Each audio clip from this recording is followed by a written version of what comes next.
Les pays côtiers de l'Afrique seront les prochaines cibles, destinations, Eldorado, Carrefour des terreaux. Et dans cette vidéo, je vais vous donner 3 raisons principales qui prouvent que c'est sûr et certain que dans l'avenir, tous les terreaux qui sont actuellement en train de se faire zigouiller de l'AES vont se réfugier et faire leurs exactions dans les pays côtiers. Mais avant de commencer cette vidéo, je vais vous appeler à liker, à partager pour nous encourager dans le travail que nous sommes en train d'effectuer. Alors beaucoup des habitants de ces pays côtiers tels que le Nigeria, la Côte d'Ivoire, le Bénin, le Togo, le Ghana et autres pensent que comme ils ont des dirigeants qui sont soumis aux Occidentaux et que les Occidentaux sont ceux qui arment, forment, financent et accompagnent les terreaux à travers le monde, ils croient que indirectement ils sont aussi amis des terreaux, donc ils sont protégés contre ces phénomènes. Mais il y a 3 principales raisons qui nous prouvent, qui nous convainquent que ces citoyens des pays côtiers qui pensent ainsi se trompent parfaitement. La première raison est que les 3 pays de l'AES dans lesquels les terreaux étaient avant au zénith de leur puissance, dans lesquels les terreaux faisaient le plus leurs exactions, sont devenus plus puissants et ont récupéré la quasi-intégralité de leur espace AES. Le Niger contrôle 100% de son territoire. Le Mali contrôle depuis longtemps 100% de son territoire.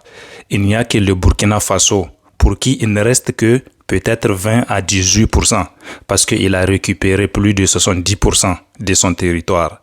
Cela implique que ces 3 pays de l'AES sont en train de monter en puissance d'une façon inimaginable et que bientôt les terreaux vont disparaître. C'est-à-dire que ce système de terreaux est en voie de disparition dans le Sahel. Ils sont exponentiellement réduits en nombre.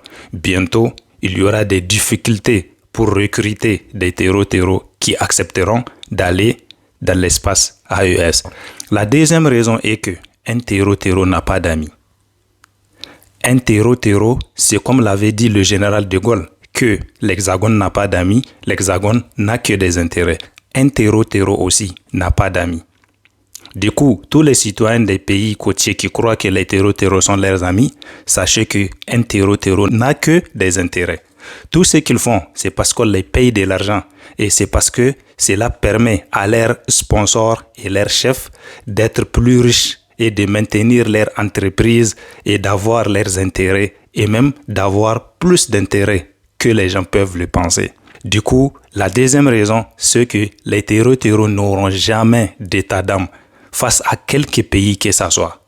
Et quand les terreaux vont se retrouver bloqués dans les pays subsahariens, ils vont venir dans les pays côtiers et ils vont faire du carnage. Et la troisième raison, qui est la raison la plus importante, c'est que ces pays côtiers tels que le Bénin, le Nigeria, la Côte d'Ivoire sont dirigés par des dirigeants néocolonialistes, des dirigeants dirigés par les sponsors des terreaux. Ces pays abritent en eux des mercenaires occidentaux qui arment, forment, financent, recrutent les terreaux. Donc ces pays sont déjà des sources de formation des terreaux. Ils sont déjà habités par les terreaux. Et du coup, le fait que ces pays sont dirigés par des chefs d'État soumis aux sponsors en qui les terreaux aussi sont soumis, fait en sorte que ces pays n'ont pas un système militaire puissant. Ça veut dire qu'ils sont militairement faibles. Et le jour où les terreaux vont décider de venir s'y installer, déjà, il y en a qui y sont, donc ils vont juste augmenter le nombre de terreaux qui sont dans ces pays et qu'ils vont décider de commencer enfin à zigouiller les populations de ces pays. Ces populations n'auront aucun secours et ils n'auront aucun moyen pour se défendre parce que déjà ils sont militairement faibles. Dans certains de ces pays, même la sécurité du président, ce sont des étrangers qui les assurent, tellement que le système militaire de ces pays est affaibli, voire même inexistant. En conclusion, ces pays côtiers seront dans l'avenir les sources, les carrefours, là où les terreaux vont loger, là où ils vont imposer leur domination et là où ils vont faire ce qu'ils veulent, quand ils veulent, comme ils veulent. Et comme les terreaux n'ont pas d'amis, ils vont chaque jour zigouiller les populations et c'est là que ces gens sauront à quel point ils sont en train de se tromper actuellement et à quel point l'AES est une chance pour l'Afrique et son peuple. Vive les Africains intelligents, vive l'Afrique des fiers guerriers.